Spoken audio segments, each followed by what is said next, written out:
helps you with that risk and reward. And not having a concept of that, even if you invent some mechanism to it, even if you trade something else like breakouts or Bollinger Bands or something that we don't necessarily do, adding in a risk and reward methodology really makes or breaks your trading. Yeah, I think the mind-blowing thing about that concept of risk and reward and looking for skewed risk and reward opportunities where you're risking 1 to make at least 3 or 5.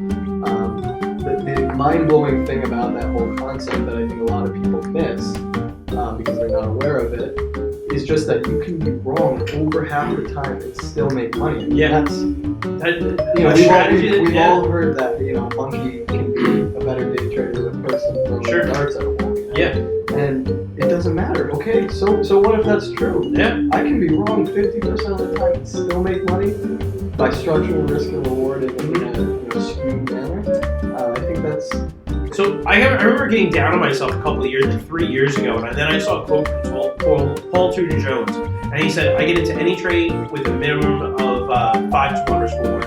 Then I only have to be right 20% of the time. Yeah. That's even better than 3 to 1, where you only have to be right 40% of the time. Right. So I'm starting to, as my process evolved the last 2 years to trading less and gaining more quality, that little quote's always chasing me in my brain. So I would say that's definitely this total lack of risk and reward is something that most traders don't. Yeah. A concept.